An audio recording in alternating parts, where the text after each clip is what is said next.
Hi, I'm Carla Budarak and welcome to Behavior Communicates. I have a very special treat for you. I am so fortunate to have Valerie and Sarah Strohl on my show today. Together they have launched a cooking show called Sarah's Kitchen Creations that has already inspired countless children with special needs to want to learn to cook. Thousands of people have already started watching even though the show will only be in its second season.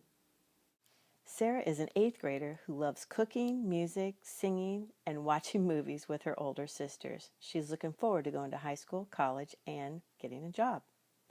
Valerie describes herself as a stay-at-home mom, but in addition to the cooking show, she was the disabilities gubernatorial appointee for 3 governors of Indiana, Mitch Daniels, Joseph Kernan, and Frank O'Bannon.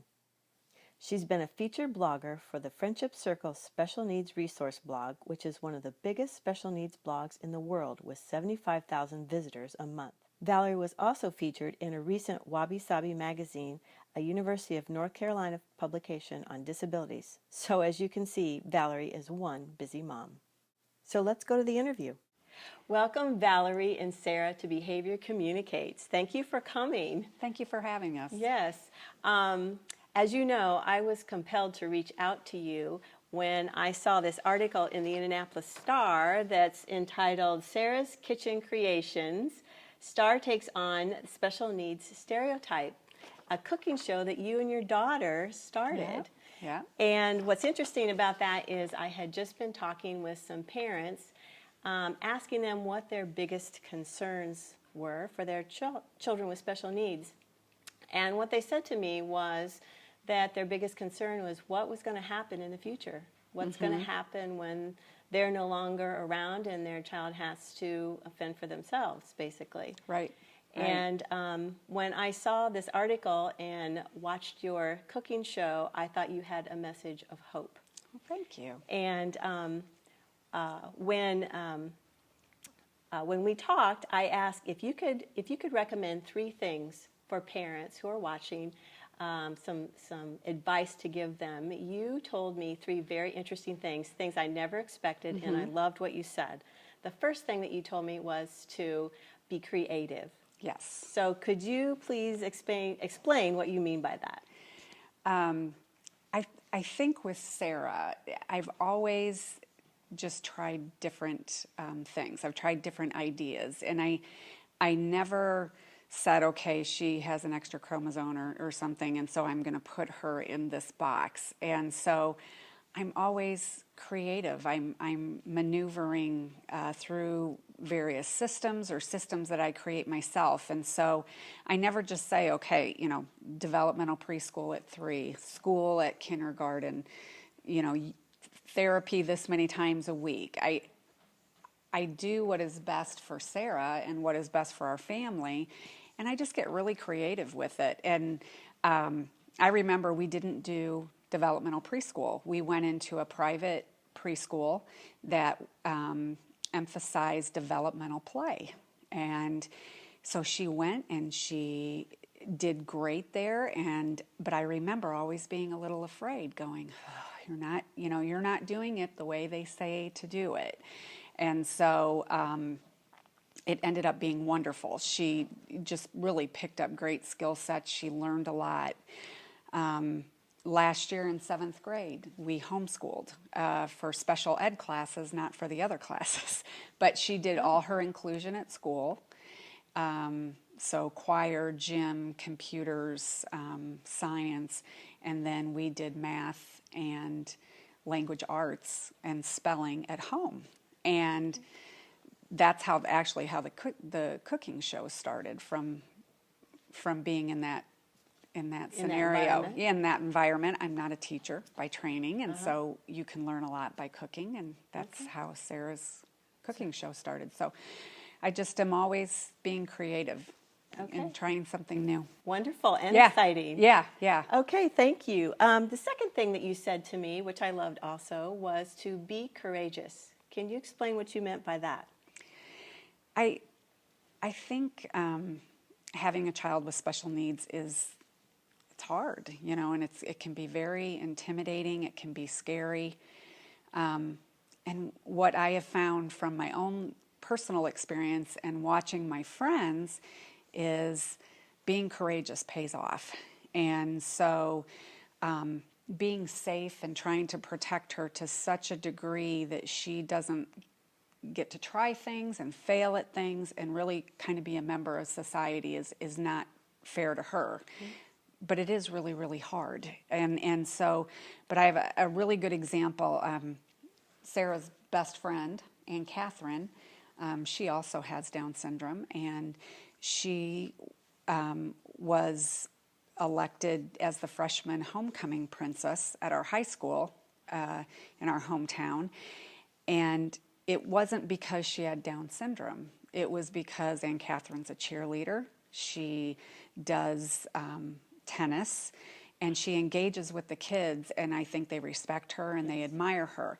Now, her mom had to drop her off at those tryouts, and that is not an easy thing to do. And I remember when she told me, and it was very, very difficult, but she did it. And so it pays off. And, you know, and I think about with Sarah too, it's when I take those chances and calculated chances. I mean, I would never risk Sarah's well-being, right. But, you know, it's when I take chances and go outside my comfort zone that she has the best opportunities. So your advice is just to be courageous and take a chance. Yeah, take a risk. Take a risk. Take a risk. A careful risk. A careful risk, but take it. Yes, but take it. And it's, I think society is very welcoming. I just do. I think the pendulum is really moving, and more. Yes, and I think kids and adults, they all accept people that have different abilities, mm-hmm. and so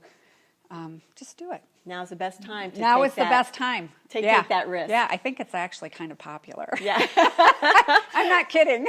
I do. I think the kids that have special needs are very popular in the school.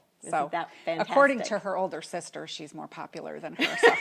So we'll take that's okay. Is that okay true. With you? Yeah. Yeah. So, okay, wonderful. The third thing that you told me was that the little things count. So yes. What do you mean by that? Well, I think people sometimes think, I think parents sometimes think you have to do something big. Now, I know I did a cooking show, and that appears kind of big to a lot of people. I fell into it. It was an absolute accident. But it's the little things that you do every day. That's not, you know, the cooking show is not what defines me. It's not what defines Sarah. It's the way we communicate in public. It's the way we let her talk when we go out for dinner. And be part of the conversation. Yes. It's the way we have taught her manners, mm-hmm. and to look at you. And, you know, just the way she holds herself. Mm-hmm. And it's, you know, the way our family is close. I mean, that speaks volumes to people. To other people that are watching. Yes, because I think there's this big lie out there that this is a bad thing, and it's not. It's just different. Mm-hmm. And I think people watch us, and I think they want to know, through our actions and our words, what we really think about it. And I just, I don't know anybody who comes into contact with our family who says, "Oh, I feel sorry for them," mm-hmm. So you feel like you're a good ambassador to the world by how you treat your child. Yeah, definitely. In the little ways. And then, those things too, and let's just even take it outside of how you treat them or how you talk to your kids. But let's look at little things that you do. When I talk to parents, I always say, try something little. So you don't want to do developmental preschool or mm-hmm. whatever it is. Mm-hmm. Okay, just try this. So keep them in developmental preschool and put them in a public preschool one day a week for just a couple of hours. See what happens. Okay. But when you start really small, you just keep getting more confidence, you get more courage, and you just keep going. So we have braces. We're not afraid of braces on the teeth, which is a big topic of discussion on Facebook. Do you do braces? You know, Okay. we ride a two-wheel bike. I have every intention of her learning how to drive. She may not be able to drive on the road, but she will know how to drive Yes. for safety. Yes. And you just keep, you kind of puff your chest up, and you just, the next thing is a little bit easier. And So they all kind of fit together, is what I'm hearing. Being courageous and Yeah. being creative, and those little things all Yeah. kind of work together. Yeah, definitely. I mean, it does. Okay, thank you. Sarah, welcome to Behavior Communicates. Thank you. And I have a couple of questions for you. Okay. What grade are you in? I am 8th grade. In the 8th grade. Okay, and so tell me about your school. What's your favorite class at school? My favorite is choir. Is choir. Wonderful. And do you have another favorite class? Social studies.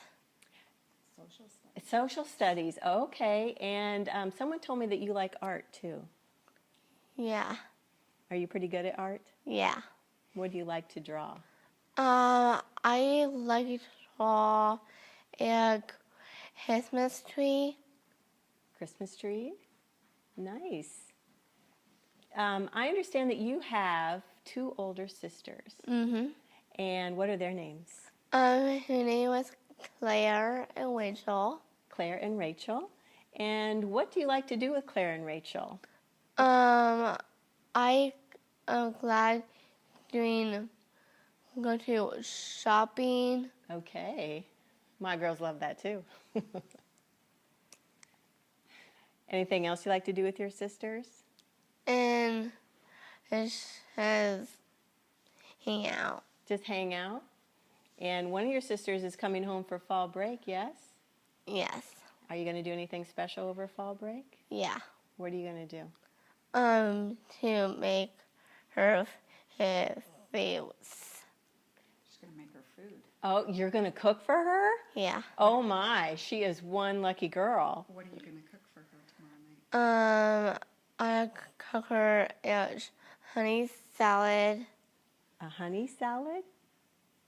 Wow. Mm-hmm. That sounds delicious. What else? Spaghetti. And spaghetti. And spaghetti? Oh, that sounds so good. You're making me hungry. Yeah. Sarah, I also understand that you like to go horseback riding. Yeah. And do you have a favorite horse? Yeah. What's his name? Is it a boy or a girl? A boy. It's a boy. And what's his name? Is Copper. Copper. Why is the horse's name Copper? Well, it is my favorite horse. It's your favorite horse. Let me guess. Does the horse have red hair?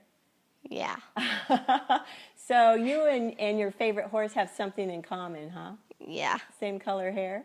Mm-hmm. That's great. Yeah.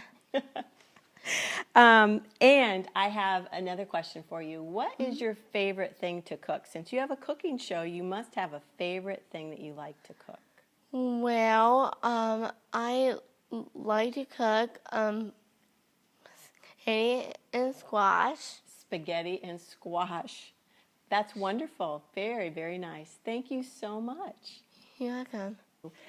So tell me, what is the status of the cooking show? Well, we are trying to get our second season together. Okay. Unfortunately, the first season is, this is what I wrote about. It has gone into the former cooking shows of I don't know. It's locked away and we'll never see it again. Kind of like Disney, it's gone Yeah, into the it's vault. gone into the vault. The cooking show vault, unfortunately, and that's how media works. And I think that's very unfortunate. We're very sad about that, but that's the way it goes. And so we're trying to get our second season going. Okay. We want to do 10 more episodes. We're really trying to find a way economically that we can do it that makes sense. Incredibly expensive to do, Right. as you know. Yes. And so we're hoping to find another solution to that and start filming here in the next month. And so we'll do 10 weeks and 5-minute episodes on unitedmedianow.com. Okay, wonderful. Is how you can watch it. Wonderful. So let's hope. All right, wonderful. We'll be looking for that. Thank you. Thank you. And what about future products, future projects? Do you have something in the works that we can look forward to seeing? Well, this might tie into kind of start with small things. One thing that I've realized is that there are a lot of products out there right now that have a universal design that make them very easy for Sarah to use, or anyone, a small child, an elderly person, someone with arthritis. Sure. And so what we're trying to do is figure out how we can provide information to our viewers and really to the disability community in general of products that are that take advantage of universal design and make it very easy to use. And then we hope, eventually to start Sarah's line. Wonderful. So, her own line of her products. own line of products, yes. That's very so, exciting. So you would walk in, let's say you'd walk into Target or Walmart, Yes. you would walk in and you would know, this is Sarah's line, and you would know the handles are a nice size. They Yes. have rubber, soft Such a need handle. for that. Yeah, I mean, there really, really is. Yes. And I think as our baby boomers age too, Yes. it gets harder to. Yeah. What's good to for use things. some Yeah. of our children with special needs is also good for a lot of other people. Yes, it is. Yes. Yes, it is. Wonderful. So Well, we'll that's look where we're forward to at. that. So- Okay. Well, I can tell you that you have both been an inspiration to me, and I am sure that there are some parents out there watching this episode right now and thinking that maybe they could take advantage of some of these options that you are inspiring them to take advantage of. Well, thank you so much. Thank you Yes. for letting us be here. Thank you. And I have a little something for you and Sarah. This is a turkey that I thought you'd like to take home, and I have put in 3 of my favorite recipes that you can either make on your Sarah. show or just at home. And this is banana nut bread, this is barbecue chicken pizza, and this is chocolate chip cookies. So Ooh, Sarah. there you go. Would you like to make one of those on your show? Yeah. And you know what I really like is this is really cute, so your viewers can see this. Yeah. This will be great to have on our island when we cook. It will There make you us go. think of you because I also very much admire you. Oh, thank you. And I'm really happy that this cooking show has brought us together. So yes, I am too. Yes. Wonderful. So thank you so much. Thank you for joining me. Thank you so much for joining me here at Behavior Communicates, where I help you create a life for you and your child or your student where you both get what you really want and what you really need. If you like this video, leave a comment below and share it with your friends on Facebook, LinkedIn, Twitter, and all your other social media. And if you haven't yet signed up for Behavior Communicates, get on over there and sign up. You'll get my weekly blog and video and other resources and information that I only share with my subscribers. Thanks again, and I'll see you next time.